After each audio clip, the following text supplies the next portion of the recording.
Perhaps you've never been shy. Perhaps people only feel uncomfortable when someone doesn't need them to feel whole. Have you ever noticed this? How some people find you strange for no reason at all, without you having done anything wrong, without you having said anything wrong, without you having acted in a hostile way. You simply exist. And that alone is enough to annoy me. You sit quietly in a meeting and someone asks, "Are you okay?" You don't answer right away and people say, "He's strange." You prefer to observe before speaking and you've heard. You're very closed off. And for years, perhaps your whole life, you believed that the problem was you. That you were too difficult, too cold, too serious, too intense. But what if that weren't the case? What if what bothers people isn't what you do, but what you don't do? You don't beg for attention. You don't perform joy. You don't seek approval with every sentence you utter. And that specifically destabilizes those who only know how to exist. When they are being validated, this video isn't about becoming more sociable. It's not about being more accepted. It's about understanding why you never needed to be different from who you already are. If this theme resonates with you, sign up now, because what comes next will make a lot of sense. Society has reached a silent agreement. An agreement that no one explained to you, but that everyone seems to follow automatically. The deal is simple. You validate me, I validate you. You laugh at my joke, I laugh at yours. You show me you need me, I feel safe around you. It's a constant exchange, invisible, but absolutely real. And when someone doesn't participate in this exchange, people don't know what to do. Not because this person is arrogant, not because they are cold, but because they disrupt the system. And systems that are disrupted generate discomfort. And discomfort needs an explanation. So people create one. He thinks too highly of himself. She's a high society lady. He must be angry with someone. He's very closed off. I don't know. There's something about him that doesn't inspire confidence in me. Do you realize what's happening? They don't say, "I can't read this person and it bothers me." They say, "This person has a problem." Because it's much easier to attribute the discomfort to you than to admit that they need constant signs of approval to feel safe. Silence turned into arrogance. Self-control turned into coldness. Observation turned into judgment. Emotional independence turned into rejection.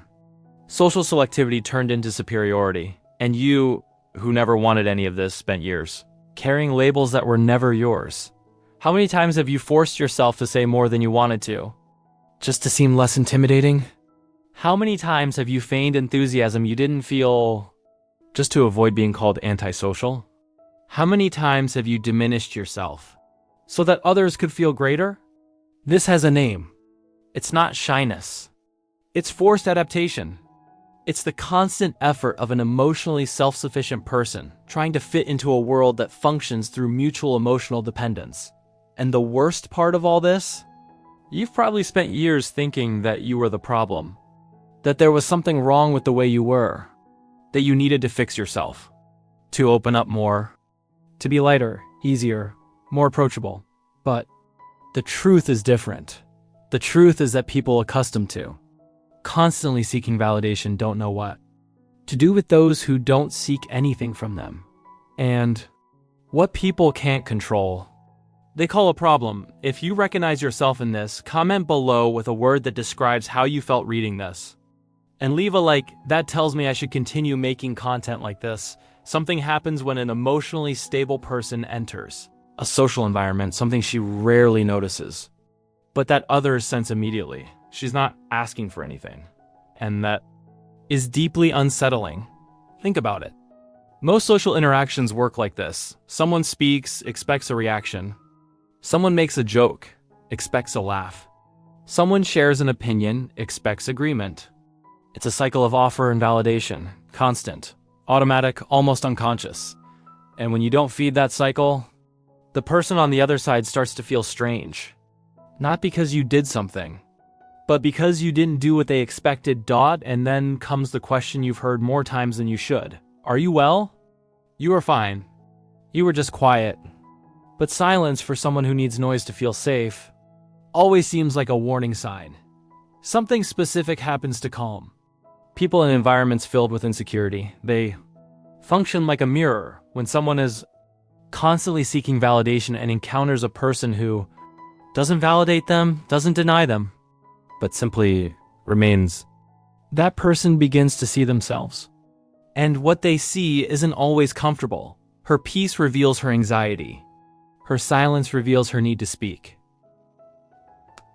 Her stability reveals her instability. You didn't do anything.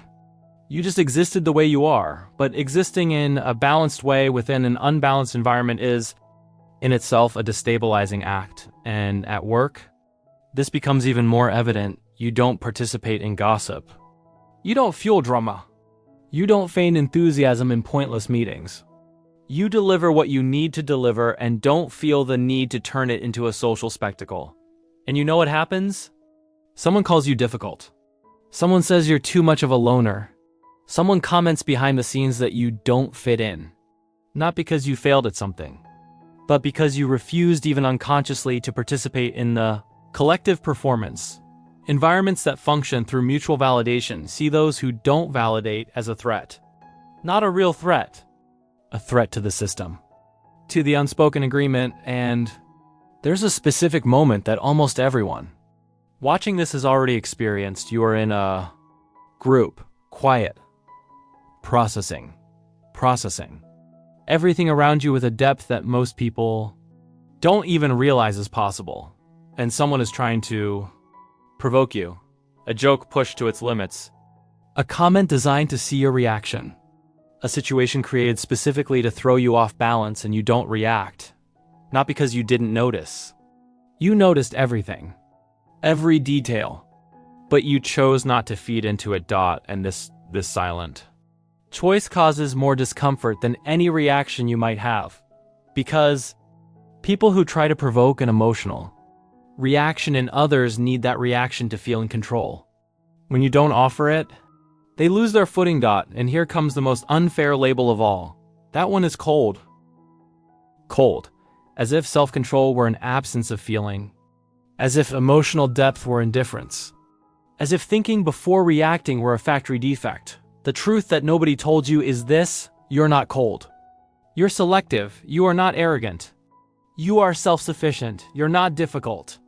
You're different from those who need you to be easy, and people who only feel safe when they can predict, control, and elicit a reaction from others. Will never know what to do with you.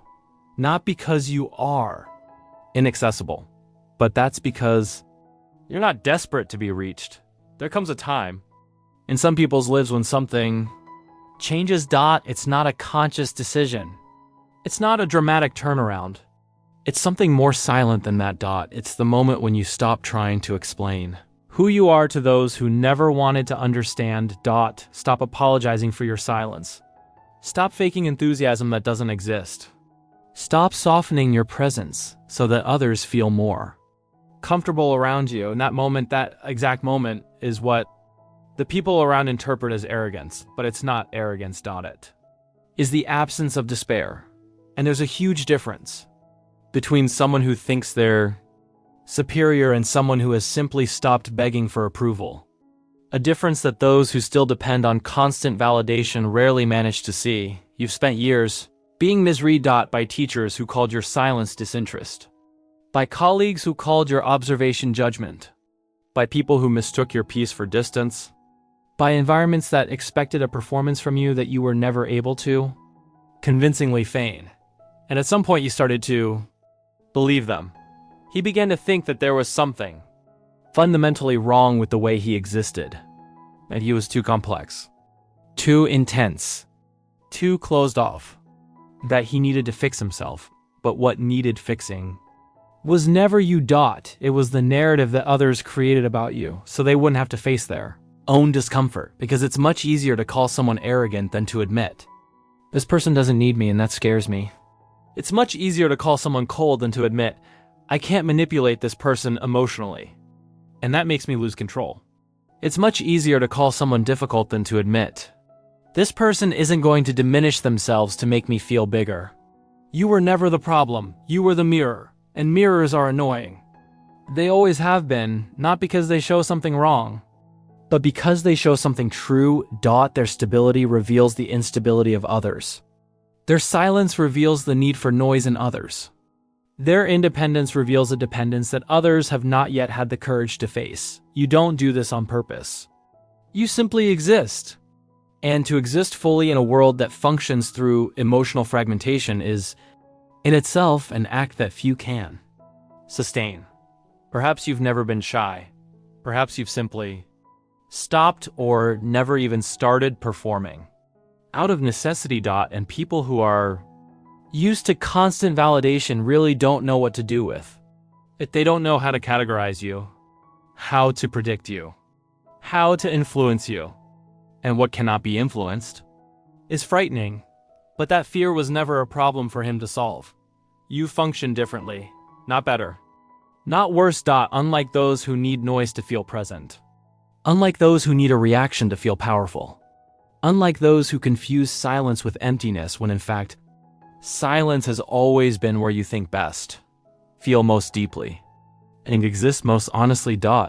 Perhaps the greatest liberation you can experience is precisely this. Stop explaining your peace to those who have always preferred your chaos. How many times have people mistaken his calmness for arrogance? Comment below. I want to read every response. And if this video finally said something you've been hoping to hear for years, leave a like. It means more than you can imagine. And the video that's playing on the screen right now, watch it next. Because if this one resonated with you, the next one will make you feel exactly the same way. Until then.